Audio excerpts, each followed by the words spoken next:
हम कथा सुनाते राम सकल गुण धाम की। हम कथा सुनाते राम सकल गुण धाम की। ये रामायण है पुण्य कथा श्री राम की।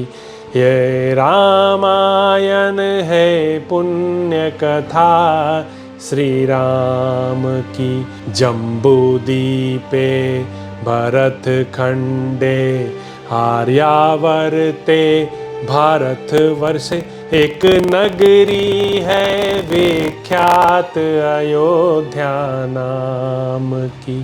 यह जन्म भूमि है परम पूज्य श्री राम की। यह जन्म भूमि है परम पूज्य श्री राम की। यह रामायण है पुण्य कथा श्री राम की। यह रामायण है पुण्य कथा श्री राम की। श्री सीताराम चंद्राभ्याम नमः। श्रीमद् वाल्मीकीय रामायण भारत का स्वर्णिम महाकाव्य बालकांड। 29वां सर्ग। सीता का श्रीराम के समक्ष उनके साथ अपने वनगमन का औचित्य बताना। श्री रामचंद्र जी की यह बात सुनकर सीता को बड़ा दुख हुआ। उनके मुख पर आंसुओं की धारा बह चली और वे धीरे धीरे इस प्रकार कहने लगीं। प्राणनाथ, आपने वन में रहने के जो जो दोष बताए हैं वे सब आपका स्नेह पाकर मेरे लिए गुणरूप हो जाएंगे। इस बात को आप अच्छी तरह समझ लें। रघुनंदन, मृग, सिंह, हाथी, शेर, शरभ, चमरी गाय, नील गाय तथा जो अन्य जंगली जीव हैं वे सब के सब आपका रूप देखकर भाग जाएंगे, क्योंकि ऐसा प्रभावशाली स्वरूप उन्होंने पहले कभी नहीं देखा होगा। आपसे तो सभी डरते हैं, फिर वे पशु क्यों नहीं डरेंगे? श्री राम, मुझे गुरुजनों की आज्ञा से निश्चय ही आपके साथ चलना है, क्योंकि आपका वियोग हो जाने पर मैं यहाँ अपने जीवन का परित्याग कर दूंगी। रघुनाथ जी, आपके समीप रहने पर देवताओं के राजा इंद्र भी बलपूर्वक मेरा तिरस्कार नहीं कर सकते। श्री राम, पतिव्रता स्त्री अपने पति से वियोग होने पर जीवित नहीं रह सकेगी, ऐसी बात आपने भी मुझे भली भांति दर्शाई है।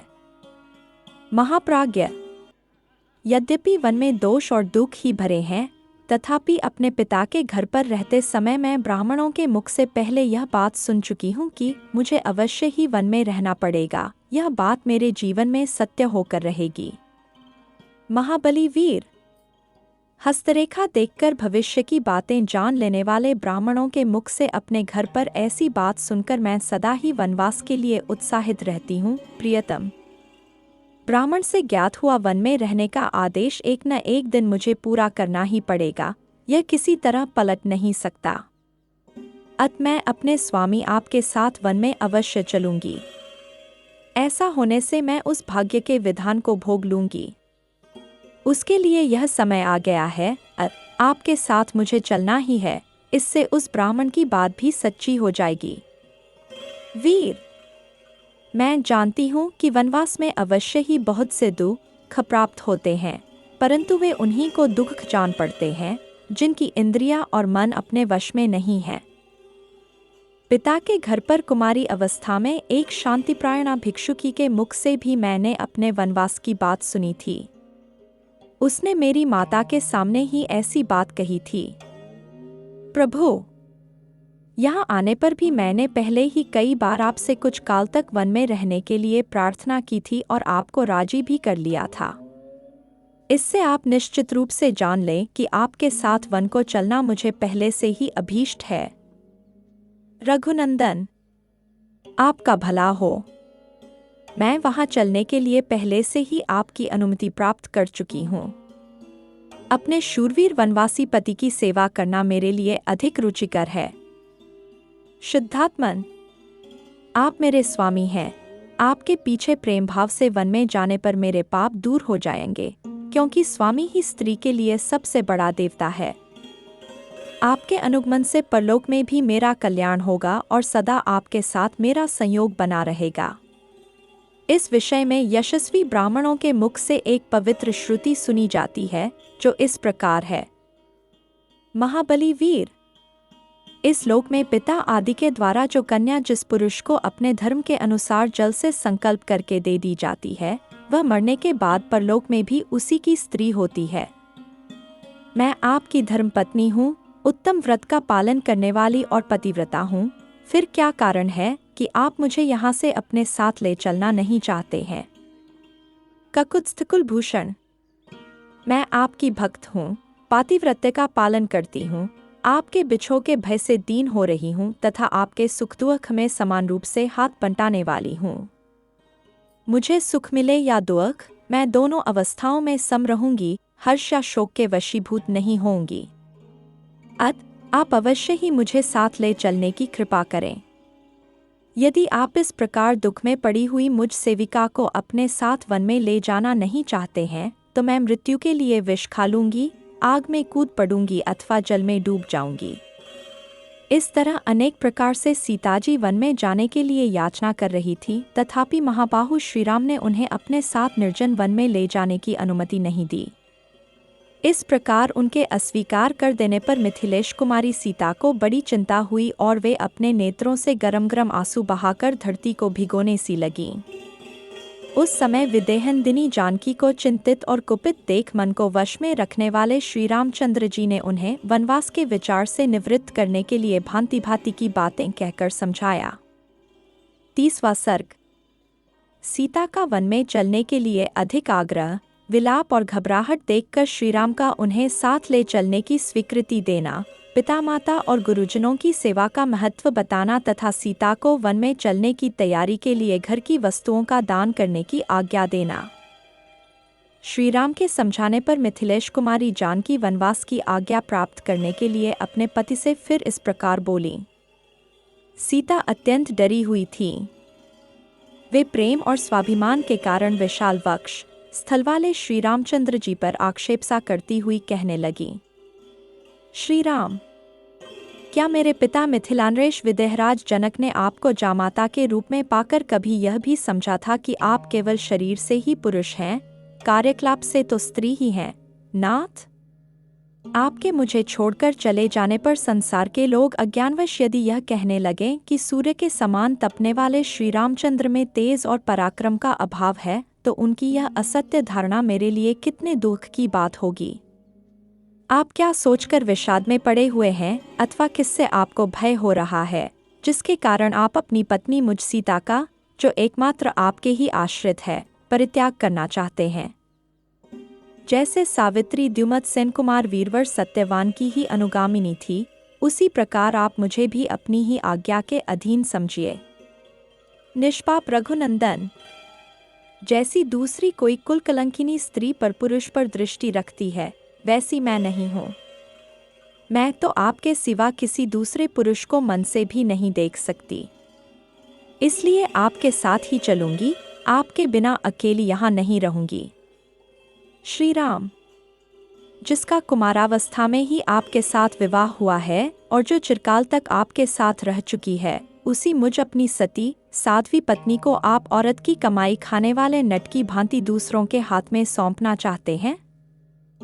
निष्पाप रघुनंदन, आप मुझे जिसके अनुकूल चलने की शिक्षा दे रहे हैं और जिसके लिए आपका राज्याभिषेक रोक दिया गया है, उस भरत के सदा ही वशवर्ती और आज्ञापालक बनकर आप ही रहिए, मैं नहीं रहूंगी। इसलिए आपका मुझे अपने साथ लिए बिना वन की ओर प्रस्थान करना उचित नहीं है।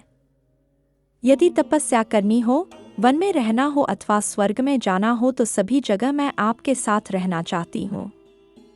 जैसे बगीचे में घूमने और पलंग पर सोने में कोई कष्ट नहीं होता, उसी प्रकार आपके पीछे पीछे वन के मार्ग पर चलने में भी मुझे कोई परिश्रम नहीं जान पड़ेगा। रास्ते में जो कुशकास, सरकंडे, सींग और कांटेदार वृक्ष मिलेंगे, उनका स्पर्श मुझे आपके साथ रहने से रुई और मृगचर्म के समान सुखद प्रतीत होगा। प्राणवल्लभ, प्रचंड आंधी से उड़कर मेरे शरीर पर जो धूल पड़ेगी, उसे मैं उत्तम चंदन के समान समझूंगी। जब वन के भीतर रहूंगी तब आपके साथ घासों पर भी सो लूंगी। रंग बिरंगे कालीनों और मुलायम बिछौनों से युक्त पलंगों पर क्या उससे अधिक सुख हो सकता है। आप अपने हाथ से लाकर थोड़ा या बहुत फल, मूल या पत्ता जो कुछ दे देंगे वही मेरे लिए अमृतरस के समान होगा। ऋतु के अनुकूल जो भी फल फूल प्राप्त होंगे उन्हें खाकर रहूंगी और माता पिता अथवा महल को कभी याद नहीं करूंगी। वहां रहते समय मेरा कोई भी प्रतिकूल व्यवहार आप नहीं देख सकेंगे। मेरे लिए आपको कोई कष्ट नहीं उठाना पड़ेगा। मेरा निर्वाह आपके लिए दूभर नहीं होगा। आपके साथ जहां भी रहना पड़े वही मेरे लिए स्वर्ग है और आपके बिना जो कोई भी स्थान हो वह मेरे लिए नरक के समान है। श्री राम। मेरे इस निश्चय को जानकर आप मेरे साथ अत्यंत प्रसन्नतापूर्वक वन को चलें। मुझे वनवास के कष्ट से कोई घबराहट नहीं है। यदि इस दशा में भी आप अपने साथ मुझे वन में नहीं ले चलेंगे तो मैं आज ही विष पी लूंगी, परंतु शत्रुओं के अधीन होकर नहीं रहूंगी। नाथ, यदि आप मुझे त्याग कर वन को चले जाएंगे तो पीछे भी इस भारी दुख के कारण मेरा जीवित रहना संभव नहीं है। ऐसी दशा में मैं इसी समय आपके जाते ही अपना प्राण त्याग देना अच्छा समझती हूँ। आपके विरह का यह शोक मैं 2 घड़ी भी नहीं सह सकूंगी। फिर मुझ दुखिया से यह 14 वर्षों तक कैसे सहा जाएगा। इस प्रकार बहुत देर तक करुणाजनक विलाप करके शोक से संतप्त हुई सीता शिथिल हो अपने पति को जोर से पकड़कर उनका गाढ़ आलिंगन करके फूट फूट कर रोने लगी। जैसे कोई हथिनी विष में बुझे हुए बहुसंख्यक बाणों द्वारा घायल कर दी गई हो, उसी प्रकार सीता श्री रामचंद्र जी के पूर्वोक्त अनेकानेक वचनों द्वारा मर्माहत हो उठी थी। अतः जैसे अरणी आग प्रकट करती है, उसी प्रकार वे बहुत देर से रोके हुए आंसुओं को बरसाने लगीं। उनके दोनों नेत्रों से स्फटिक के समान निर्मल संतापजनित अश्रुजल झर रहा था, मानो 2 कमलों से जल की धारा गिर रही हो। बड़े बड़े नेत्रों से सुशोभित और पूर्णिमा के निर्मल चंद्रमा के समान कांतिमान उनका वह मनोहर मुख संतापजनित ताप के कारण पानी से बाहर निकाले हुए कमल के समान सूख सा गया था। सीताजी दुख के मारे अचेत सी हो रही थीं। श्री रामचंद्र जी ने उन्हें दोनों हाथों से संभालकर हृदय से लगा लिया और उस समय उन्हें सांत्वना देते हुए कहा, देवी, तुम्हें दुख देकर मुझे स्वर्ग का सुख मिलता हो तो मैं उसे भी लेना नहीं चाहूंगा। स्वयंभू ब्रह्मा जी की भांति मुझे किसी से किंचित भी भय नहीं है। शुभान्य, यद्यपि वन में तुम्हारी रक्षा करने के लिए मैं सर्वथा समर्थ हूं, तो भी तुम्हारे हार्दिक अभिप्राय को पूर्ण रूप से जाने बिना तुमको वनवासिनी बनाना मैं उचित नहीं समझता था। मिथिलेश कुमारी, जब तुम मेरे साथ वन में रहने के लिए ही उत्पन्न हुई हो तो मैं तुम्हें छोड़ नहीं सकता। ठीक उसी तरह जैसे आत्मज्ञानी पुरुष अपनी स्वाभाविक प्रसन्नता का त्याग नहीं करते। हाथी की सूंड के समान जांग वाली जनक किशोरी, पूर्व काल के सत्पुरुषों ने अपनी पत्नी के साथ रहकर जिस धर्म का आचरण किया था, उसी का मैं भी तुम्हारे साथ रहकर अनुसरण करूंगा। तथा जैसे सुवर्चला संज्ञा अपने पति सूर्य का अनुगमन करती है, उसी प्रकार तुम भी मेरा अनुसरण करो। जनकनंदिनी, यह तो किसी प्रकार संभव ही नहीं है कि मैं वन को न जाऊं, क्योंकि पिताजी का वह सत्ययुक्त वचन ही मुझे वन की ओर ले जा रहा है। सुश्रोणी, पिता और माता की आज्ञा के अधीन रहना पुत्र का धर्म है, इसलिए मैं उनकी आज्ञा का उल्लंघन करके जीवित नहीं रह सकता। जो अपनी सेवा के अधीन है, उन प्रत्यक्ष देवता माता, पिता एवं गुरु का उल्लंघन करके जो सेवा के अधीन नहीं है, उस अप्रत्यक्ष देवता दैव की विभिन्न प्रकार से किस तरह आराधना की जा सकती है।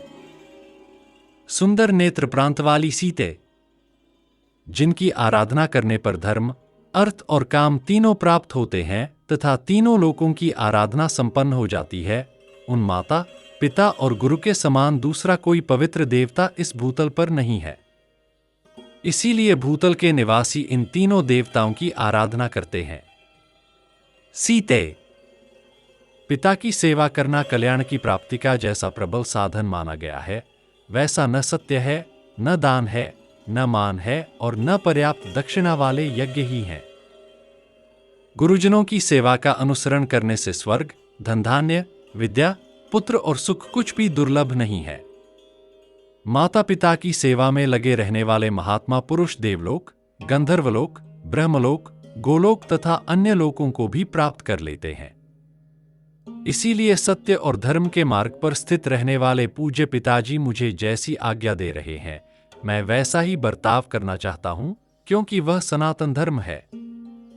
सीते, मैं आपके साथ वन में निवास करूंगी, ऐसा कहकर तुमने मेरे साथ चलने का दृढ़ निश्चय कर लिया है, इसलिए तुम्हें दंडकारण्य ले चलने के संबंध में जो मेरा पहला विचार था वह अब बदल गया है। मदभरे नेत्रों वाली सुंदरी, अब मैं तुम्हें वन में चलने के लिए आज्ञा देता हूं। भीरू, मेरी अनुगामिनी बनो और मेरे साथ रहकर धर्म का आचरण करो। प्राणवल्लभे सीते, तुमने मेरे साथ चलने का जो यह परम सुंदर निश्चय किया है, यह तुम्हारे और मेरे कुल के सर्वथा योग्य ही है। सुश्रोणी, अब तुम वनवास के योग्य दान आदि कर्म प्रारंभ करो। सीते, इस समय तुम्हारे इस प्रकार दृढ़ निश्चय कर लेने पर तुम्हारे बिना स्वर्ग भी मुझे अच्छा नहीं लगता है। ब्राह्मणों को रत्न स्वरूप उत्तम वस्तुएं दान करो और भोजन मांगने वाले भिक्षुकों को भोजन दो। शीघ्रता करो, विलंब नहीं होना चाहिए। तुम्हारे पास जितने बहुमूल्य आभूषण हो, जो अच्छे अच्छे वस्त्र हों, जो कोई भी रमणीय पदार्थ हों तथा मनोरंजन की जो सुंदर सामग्रियां हों, मेरे और तुम्हारे उपयोग में आने वाली जो उत्तमोत्तम शय्याएं, सवारियां तथा अन्य वस्तुएं हों, उनमें से ब्राह्मणों को दान करने के पश्चात जो बचे उन सबको अपने सेवकों को बांट दो। स्वामी ने वन में मेरा जाना स्वीकार कर लिया। मेरा वनगमन उनके मन के अनुकूल हो गया। यह जानकर देवी सीता बहुत प्रसन्न हुई और शीघ्रतापूर्वक सब वस्तुओं का दान करने में जुट गईं। तदंतर अपना मनोरथ पूर्ण हो जाने से अत्यंत हर्ष में भरी हुई यशस्विनी एवं मनस्विनी सीता देवी स्वामी के आदेश पर विचार करके धर्मात्मा ब्राह्मणों को धन और रत्नों का दान करने के लिए उद्यत हो गई। इस प्रकार श्री वाल्मीकि निर्मित आशुरामायण आदि काव्य के अयोध्याकांड में 30वां सर्ग पूरा हुआ। हम कथा सुनाते राम सकल गुण धाम की, हम कथा सुनाते राम सकल गुण धाम की। ये रामायण है पुण्य कथा श्री राम की, ये रामायण है पुण्य कथा श्री राम की। जम्बूदीपे भरत खंडे आर्यावर्ते भारत वर्षे, एक नगरी है विख्यात अयोध्या नाम की। यह जन्म भूमि है परम पूज्य श्री राम की, यह जन्म भूमि है परम पूज्य श्री राम की। यह रामायण है पुण्य कथा श्री राम की, यह रामायण है पुण्य कथा श्री राम की।